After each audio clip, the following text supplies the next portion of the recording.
I was staying at a cabin in Canada.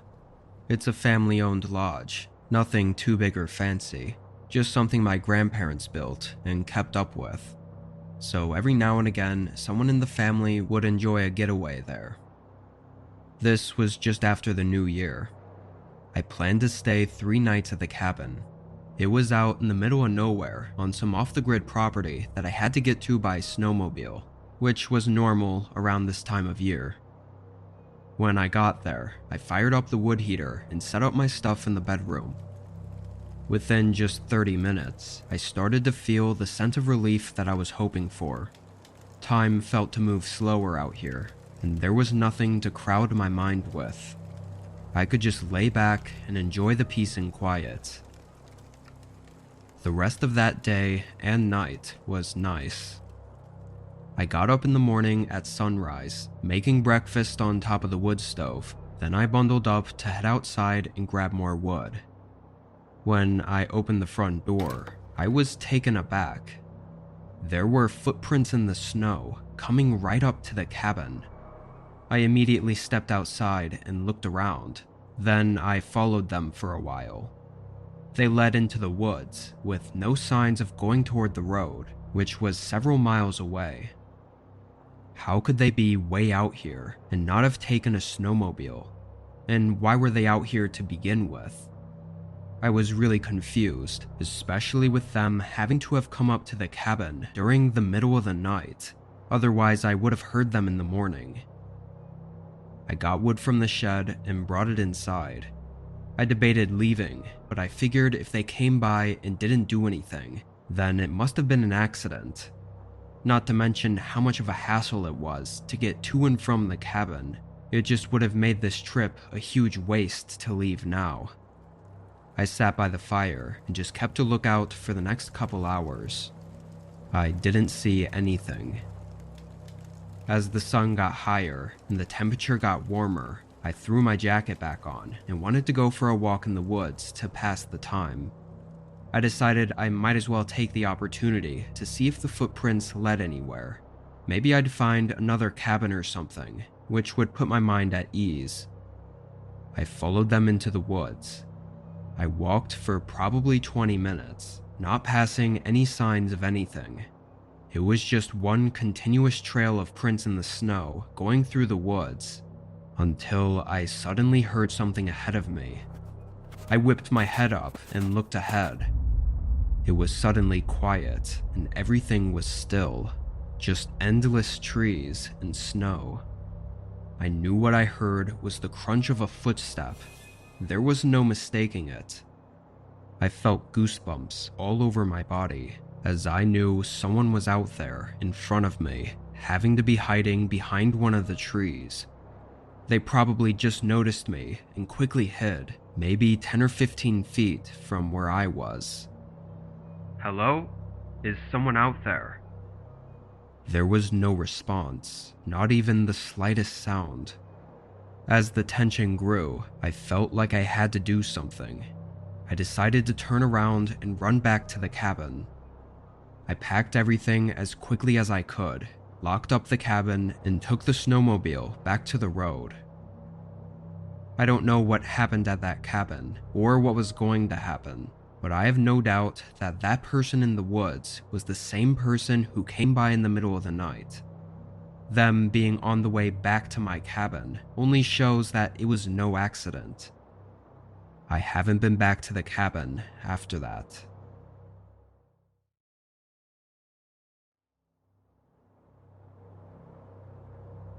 Every year, around the end of February, me and my good friend Justin take a camping trip to the same place. We both did a lot of backpacking and camping, but there was always something different and nice about camping in a snowy forest. With the right gear, it wasn't all that unsafe either. This year, we got there and set up our tents, built up a campfire, and enjoyed a couple drinks around the flames.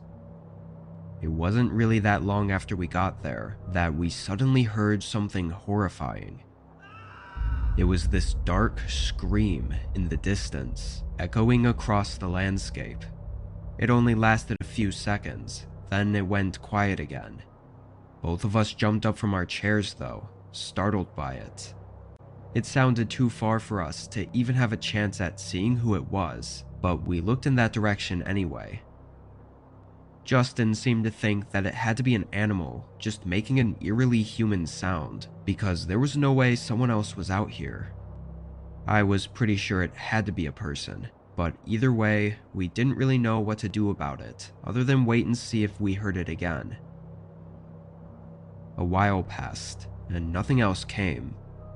The sun started to set, and the temperature started dropping. We grabbed some more wood to put into the fire, and made food.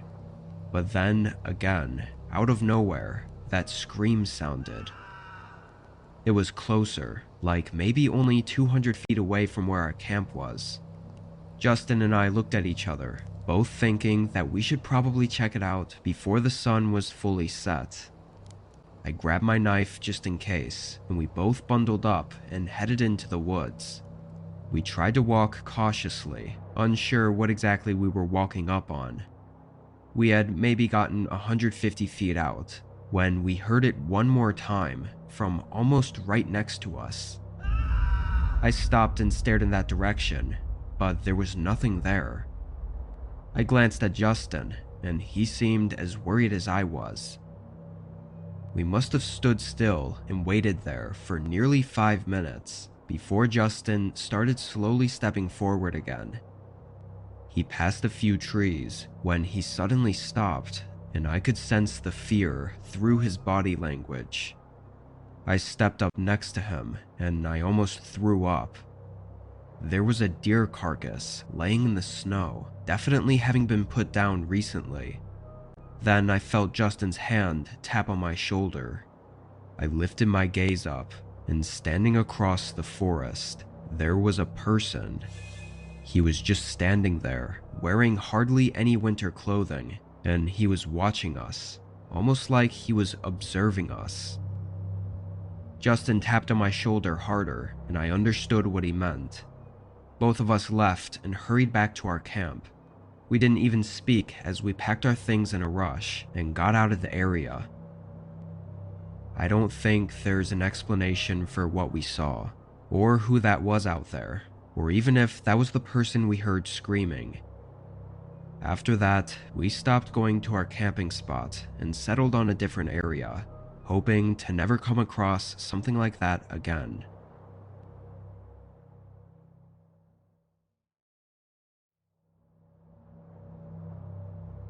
It was the day before Christmas Eve. I had hopped in my car to do a few DoorDash deliveries, hoping the holiday season would bring in some better tips.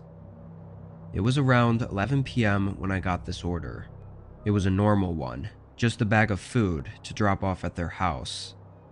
Most of my previous orders were actually grocery deliveries, probably because stores would be closing up for the next 2 days.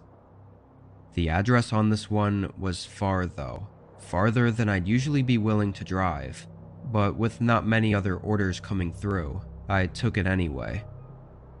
It was lightly snowing outside, and the roads were very quiet, making the drive peaceful.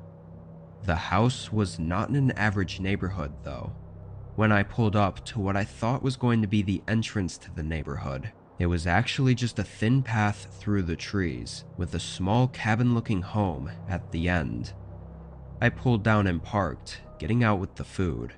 I walked up to the door and gave it a few knocks. Inside, I could hear chatter, like a group of people laughing and talking over each other. It sounded like so many people, I was actually confused on how they could all fit in such a small cabin. There was also something strange about the way it sounded that just didn't seem right. Something was off. Then the door opened. A man stood in front of me, and the contrast to what I expected had me put off for a second. The inside of the house was still, motionless. Nobody was running around, and most of the lights weren't even on. And yet, the sound of a huge holiday party was coming from the small room at the end of the hallway. The man smiled at me. "Why don't you come bring the food inside? They'll be happy to see you." That was an odd thing to say. I began stuttering, trying to say no and make up an excuse, but the man interrupted. "They just want to thank you for working during the holidays. You'll be glad you stopped by." All the while he was saying these strange and honestly creepy things, the chatter in the back of the cabin continued until it suddenly cut out. Just like that, the cabin was quiet. It was like a recording or tape had stopped playing. The man looked back for a moment, clearly not expecting that to happen, and before he could do anything, I dropped the bag on the porch and ran back to my car. I got in and drove away. I stopped doing deliveries for the night and just stayed home for the rest of the holidays.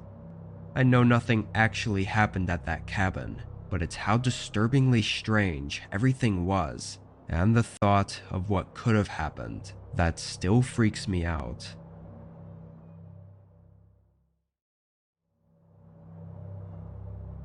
It was the day after Christmas, and I worked at a small family-owned grocery store as an overnight stalker. I'm not even sure why I was scheduled this night, because we were closed for Christmas, and it was probably really slow during the day, so there wasn't much for me to do as far as stalking. I spent the first hour filling what little needed to be filled on the shelves, but then I kinda just wandered around. As I was walking past the front of the store, I noticed a person outside, unusually close to the building for this time of night. It looked like he was just walking around, but he quickly noticed me looking at him, and instead of going away, he came closer to the window. He didn't say anything or try knocking, he just stared at me. I felt really uneasy and wasn't sure what to do. After a few seconds of him not looking away, I turned and walked away from the window. I guess I was just trying to play it off, like I wasn't bothered. That was very strange though, like no normal person acts like that. I waited a few minutes before going back to the front of the store and looking out the window. He was gone. I sighed in relief, then continued walking around the store to pass the time. I was just weaving in and out of the aisles, fixing up some of the shelves. Maybe 10 minutes had passed when I rounded the corner at the end of one of the aisles and immediately stopped walking. There were several boxes that had fallen off the shelves and were scattered on the floor. They weren't small things either that could have just tipped over. They had to have been knocked down or moved by someone. Just as I was trying to process it, I heard something from down the aisle. A soft but deep and eerie laugh, like a man quietly laughing right around the end of the aisle. It almost sounded unnatural, like a grown adult giggling like a child. Part of me thought about going to confront him, but when I remembered the man I saw by the window, they were fairly big and could have had something hidden in their jacket. I ran to the front and out the doors, getting in my car and calling the police. They pulled in 10 minutes later, and the man inside the store was gone. We later got hold of the security tapes and saw him find a way in through a side door, and as he hid behind the aisle, laughing at me, he held a knife in his hand, some kind of small switchblade. Cops think he wasn't sober, and I don't disagree, but I also don't think it changes anything. I could have died that night if things had gone any differently.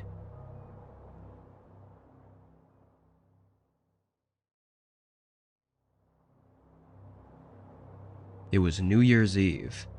I was never a big party person, but on big nights like these, I almost always got peer pressured into going out. This year, my friend was hosting a party at his place. He was kind of known as the rich friend because he had a big house with land and everything. My buddy Trav picked me up around 9 and we drove to the party. There were maybe 20 or 30 people there. Nothing too crazy, but enough to get me drinking more than I should have. We played some drinking games and watched the ball drop, and overall, it was a good time. Around 3 a.m. though, I was ready to leave, but I found Trav passed out on a bed upstairs. Figuring he, and probably nobody else here, was sober enough to drive, I went outside and ordered an Uber. It said they were 10 minutes away, so I sat down on the curb at the end of the driveway and waited. His house wasn't really near any big roads. It was kind of away from everything. Nice and quiet, which was good for me to relax after a night like that. I just sat there and curled up under my jacket and waited for the ride for what felt like only 4 or 5 minutes when a car pulled up. "Uber?" the guy called out. I jumped up and got in, kind of startled by how I'd lost track of time like that. I guess I really was wasted. I got settled in the back seat and he started driving. The man looked like he was 50-ish, with short dark hair and a thick beard. "Big party tonight?" he asked. "Oh, yeah, I guess so," I responded, though I wasn't much in the mood for small talk. He glanced at me in the mirror, and something about the look he gave me just made me uncomfortable. I really don't know why. At the time, I thought I was just overthinking it. I put my head back and closed my eyes, trying to rest for the remainder of the ride. But only a minute later, my phone dinged. I opened my eyes, immediately making eye contact with the driver in the mirror. He was already looking at me. I awkwardly glanced away and pulled my phone out. My stomach tightened and my face went pale. It was a message from the Uber app, a text saying the driver just arrived at the pickup location, and a following text from the driver asking where I was. I looked back up at the mirror. The man's eyes were locked on me. I put my phone back in my pocket, leaned my head back, and closed my eyes again. Inside, I was freaking out and terrified, but I tried to play it off like I didn't know anything. 30 seconds later, I felt the car slowing down, and when I peeked out the window, I saw we were at an intersection with a red light. As soon as the car stopped, I opened the door and jumped out. Midway through getting out, he started driving, which made me fall on the pavement, but I got up and sprinted away. He drove off after that. I don't know who that man was, but seemingly he was going around on New Year's night and picking up random drunk people waiting for Ubers. There were so many signs I missed, like the fact we weren't even going in the direction of my home. I was just too out of it to think straight. Honestly, I never even should have gotten in the car without checking my phone. Where he would have taken me and what would have happened is unknown.